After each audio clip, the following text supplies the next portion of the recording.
Bismillahirrahmanirrahim. Video ini dibuat untuk menyederhanakan dan menyimpulkan hasil bacaan kitab yang sebelumnya serta terjemah sekilas dari kitab Syarah Al-Jurumiyah.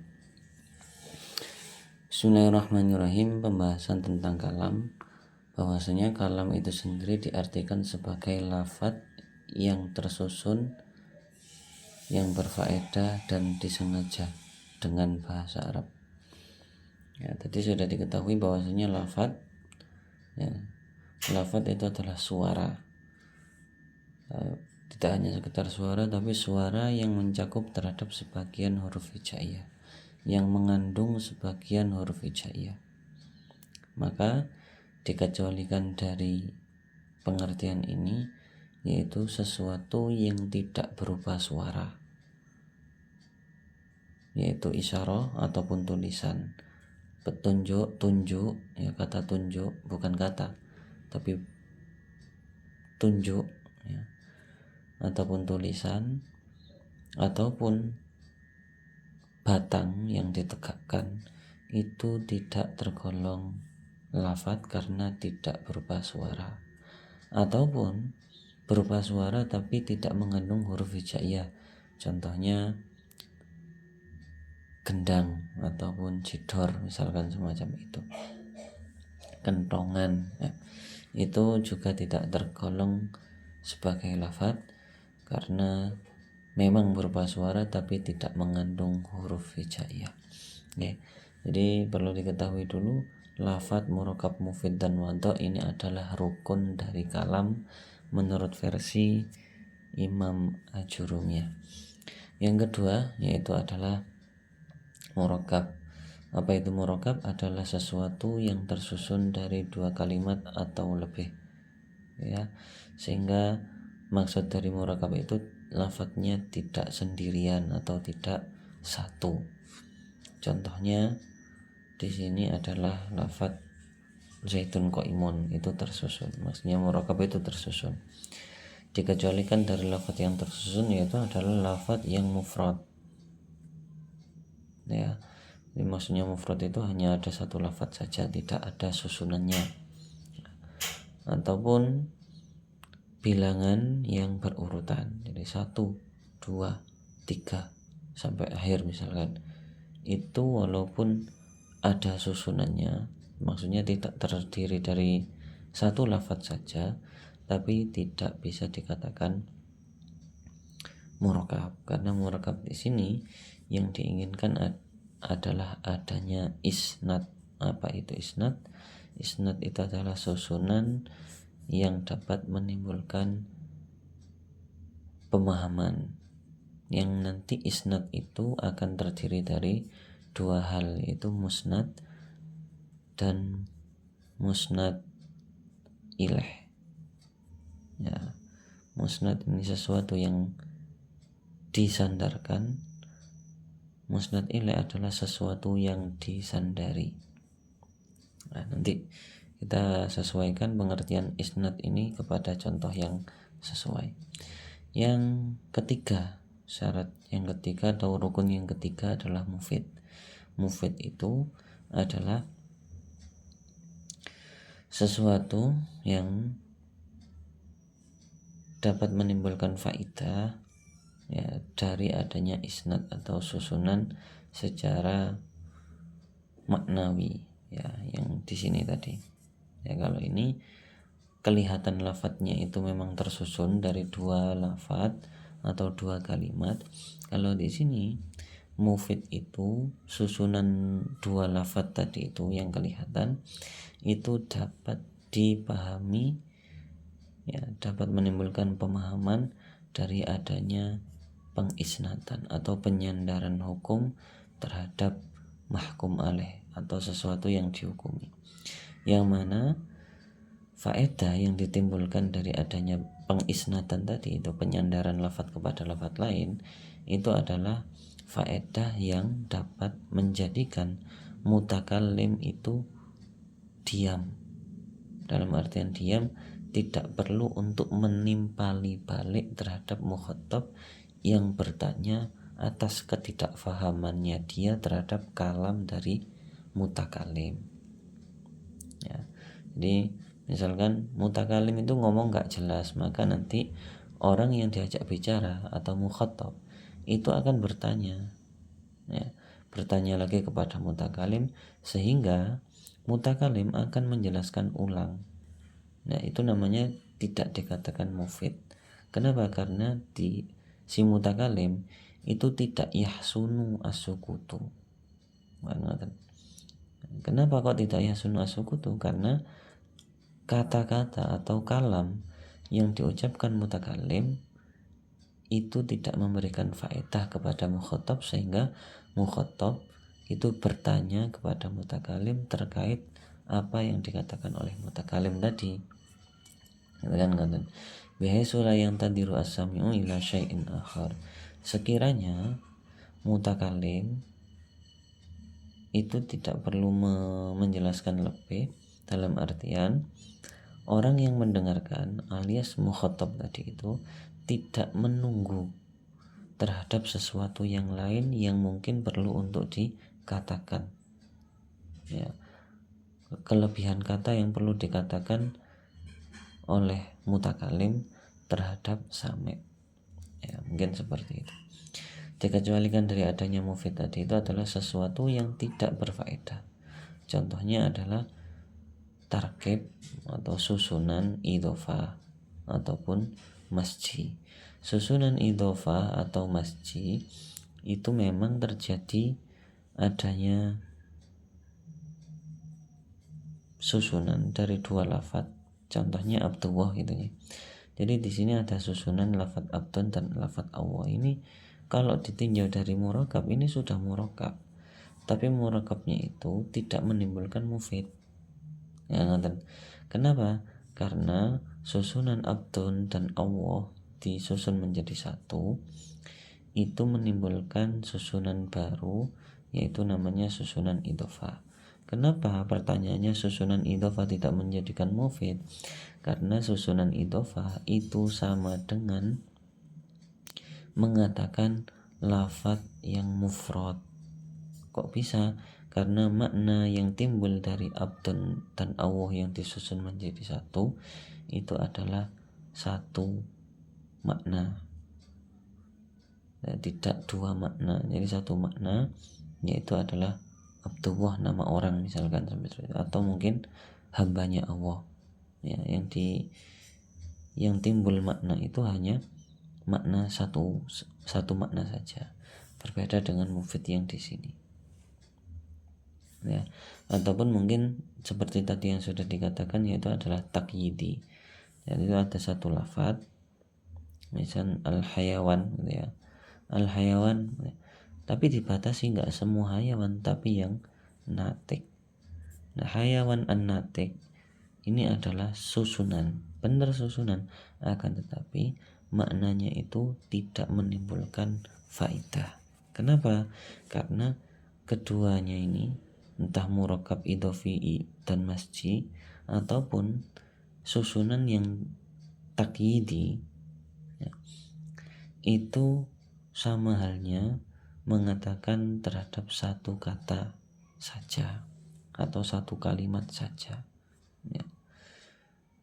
Jadi kira-kira seperti itu. Ya, saya harap bisa difahami. Nggak mufid di sini itu bisa timbul faedah sebab adanya isnad, ya.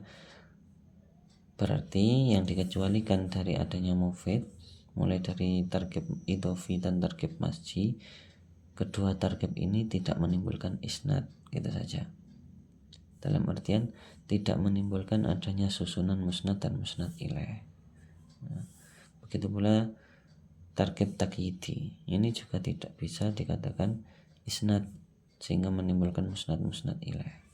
Begitu pula isnad, ya, tarkib isnad ini sudah isnadi atau bisa di susunan tersebut itu sudah mengandung musnad dan musnad ilaih. Akan tetapi lafaz tersebut atau susunan tersebut, ya, itu tidak cukup hanya dengan menyebutkan lafadz itu saja, melainkan pemahamannya masih bergantung terhadap susunan lafadz lain.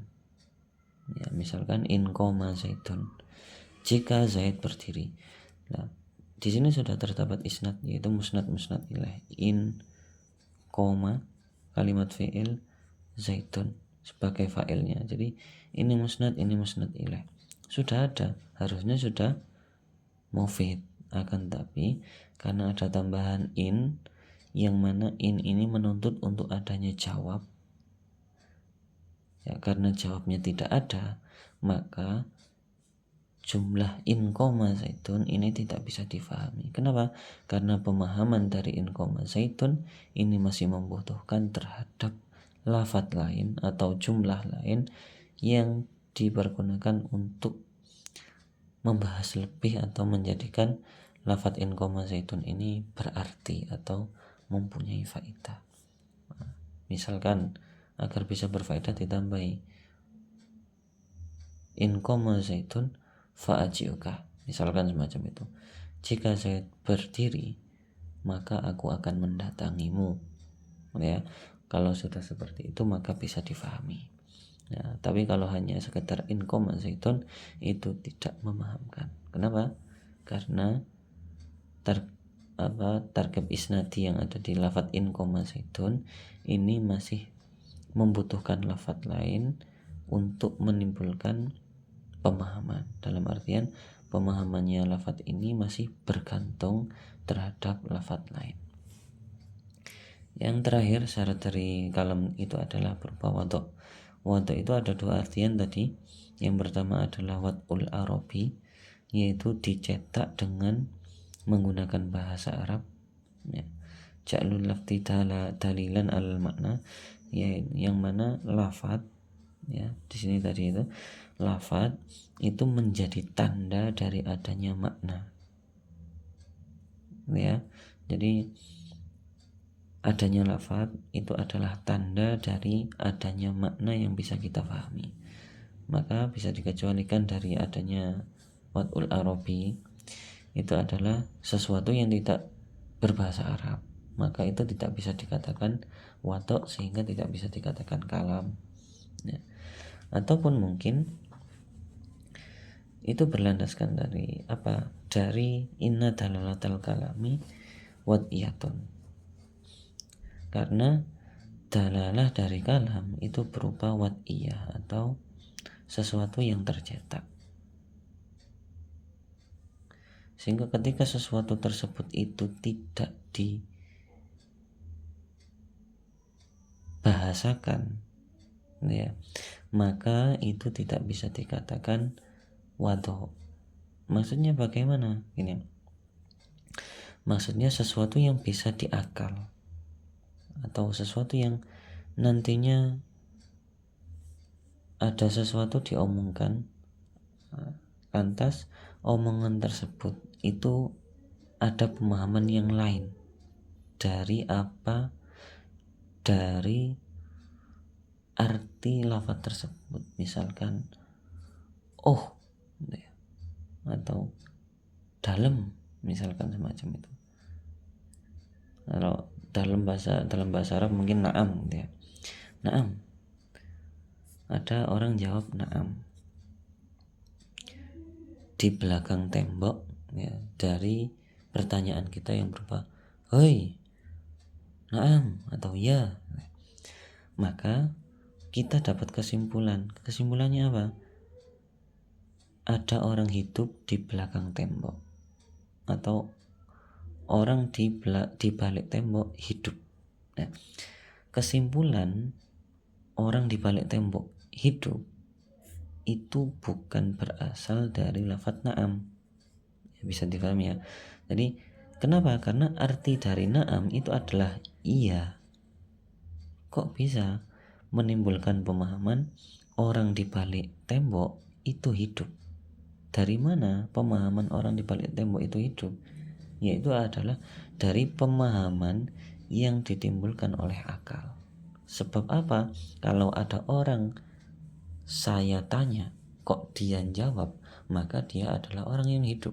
Kenapa? Karena tidak mungkin orang mati bisa bicara. Nah, itu pun juga tidak bisa dikatakan kalam. Mana maksudnya? Na'am ini tidak bisa dikatakan kalam karena na'am itu artinya iya, bukan orang di balik tembok itu hidup. Itu adalah pengertian dari wadok yang pertama. Pengertian dari wadok yang kedua yaitu adalah qasdu, dalam artian lafadz yang tersusun yang menimbulkan faedah tadi itu harus disengaja. Maksudnya tidak boleh tidak disengaja untuk diucapkan. Maka orang yang mengigau, orang yang tanpa sadar dia kok tiba-tiba ngomong, ya kan? Itu tidak bisa, omongannya tidak bisa disebut kalam walaupun berupa lafaz tersusun dan memahamkan. Mungkin ini yang bisa kita pakai karena ini inda jumhurin nuhat itu yang diberlakukan. Oke, kira-kira seperti itu. Sehingga kesimpulan dari apa yang dimaksudkan kalam itu adalah kembali kepada 4 perkara yang sudah disebutkan, yaitu adalah lafaz, murakkab, mufid, dan wadok. Apa contoh yang sesuai? Karena mulai dari tadi tidak ada contohnya, yaitu adalah lafaz zaidun qaimun. Hanya sekedar lafaz zaidun qaimun, ada 2 lafaz. Jadi ada pengucapan lafaz zaidun dan qaimun yang tersusun. Jadi ada susunan lafaz pertama zaidun, lafaz kedua qaimun. Susunan tersebut dapat difaidah atau dapat difahami karena lafaz ini zaidun qaimun itu dapat diisnati atau dapat disusun maknanya, ya, dengan susunan mubtada dan khobar, ya, yang itu bisa ditengarai dari adanya harokat yang dipunyai lafaz zaidun dan qaimun, sehingga pasti orang akan langsung berpemahaman bahwasanya zaidun lafaz pertama menjadi mubtada, lafaz kedua menjadi khobar karena ada ketentuan yang sudah dicapai. Terus kemudian menimbulkan faedah karena orang yang sebelumnya belum mendengar lafaz zaidun qaimun ini mendapatkan informasi baru bahwasanya dengan diucapkan lafaz zaidun qaimun orang menjadi tahu kalau Zaid itu berdiri, dan jelas lafaz tersebut itu entah menggunakan versi pertama atau versi kedua tetap sesuai, yaitu diucapkan dengan bahasa Arab dan ada penyengajaan untuk diucapkan. Maka 4-4-nya itu sudah terpenuhi, ya, dan ini bisa dikatakan kalam, ya. Saya rasa seperti itu keterangan dari pengertian kalam itu sendiri serta pengecualian-pengecualian yang ada pada bab kalam. Nah, kita lanjutkan karena tadi itu membahas juga masalah taksim, ya. Maksudnya taksim bagaimana? Ini awal mulanya adalah dari adanya kalam itu harus berupa lafaz yang murakkab. Akhirnya karena ada susunan, kita perlu tahu apa saja yang bisa dibuat untuk menyusun kalam, ya. Apa saja yang dapat dibuat untuk menyusun kalam, pantas atau bisa dibuat untuk menyusun kalam. Ternyata ada 3. Taksimil kalam atau penyusun pembagian dari kalam itu sendiri ada 1 kalimat isim, 2 kalimat fi'il, 3 kalimat huruf. Ya, kalimat isim itu dibagi menjadi 3, ada kalimat isim dhamir, isim dhahir, dan isim mubham. Semuanya kalimat isim. Contohnya dhamir itu huwa, mungkin ada lagi anta, ada lagi ana. Ini nanti lebih enaknya dihafalkan, ya, karena lafadznya itu terbatas. Begitu pula isim mubham itu kalau di kitabnya tadi dicontohkan dengan hadza isim isyarah ataupun mungkin bisa alladzi sebagai isim mausul, ya. Hadza hadzani, ya, ulai dan lain sebagainya itu, alladzi, alladani, alladzina dan seterusnya, itu lafadz-lafadznya juga tertentu atau terbatas, sehingga isim mubham dan isim dhamir ini lebih enak untuk dihafalkan. Nah, untuk isim dhahir ini nanti yang akan kita bahas dengan tanda-tanda yang mungkin sesuai dengan pengertian dari isim dhahir itu sendiri. Yang penting di sini isim itu dibagi menjadi 3, yaitu isim dhamir, dhahir dan mubham. Akan tetapi tadi kita sebutkan kalimat isim dibagi menjadi 3. Kita nggak tahu apa itu kalimat isim. Kalimat isim pengertiannya adalah kalimat yang menunjukkan makna dari lafadz itu sendiri dan tidak bersamaan dengan zaman. Ya. Jadi kalimat isim adalah kalimat yang mempunyai makna, simpelnya seperti itu, dan tidak bersamaan dengan zaman. 1, punya makna, terus tidak ada zaman. Yes. 2 komponen ini, punya makna terus tidak punya zaman. Nah, kebalikan dari kalimat isim adalah kalimat fi'il, yaitu lafaznya juga punya makna,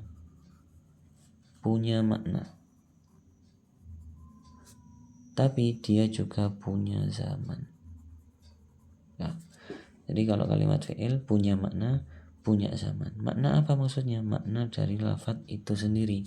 Nah, kalimat fi'il sama dengan kalimat isim dibagi menjadi 3, yaitu ada fi'il madhi, fi'il mudhari, dan fi'il amar. Intermezzo sedikit, fi'il madhi itu menunjukkan arti lampau. Fi'il mudhari sekarang atau akan datang. Fi'il amar ini kata perintah. Oke. Jadi fi'il dibagi menjadi 3, fi'il madhi, mudhari, dan amar. Ya, nanti ada fi'il mudhari ini masih dibagi lagi. Ada fi'il mudhari nyel, ada fi'il mudhari yang kemasukan lam, namanya lam nahi, jadinya fi'il nahi. Tapi secara dasar ini fi'il dibagi menjadi 3, madhi, mudhari, dan amar. Yang nomor 3 yaitu adalah kalimat huruf. Kalimat huruf itu tidak punya makna, adalah lafaz atau kalimat yang tidak punya makna. Ini langsung saja, tidak punya makna sebelum digandeng dengan kalimat lain. Jadi sebelum digandeng dengan kalimat lain, kalimat huruf tidak punya makna. Otomatis juga tidak punya zaman. Oke, jadi perlu diketahui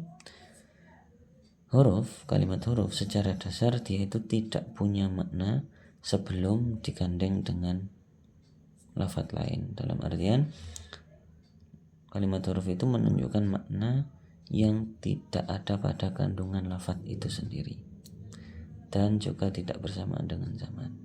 Nah, kalimat huruf dibagi juga menjadi 3, adalah kalimat huruf yang bisa masuk kepada kalimat isim dan kalimat fi'il. Yang nomor 2 ada kalimat huruf yang khusus masuk kepada kalimat isim dan ada kalimat huruf yang khusus masuk kepada kalimat fi'il. Ya. Jadi contoh saja, di sini ada hal sebagai huruf istifham, kemudian ada bal sebagai istidrak. Ada kalimat huruf yang khusus masuk kepada kalimat isim, contohnya huruf jar, yaitu min, ila, an, ala, fi, ruba, ila akhirih. Nanti akan diterangkan.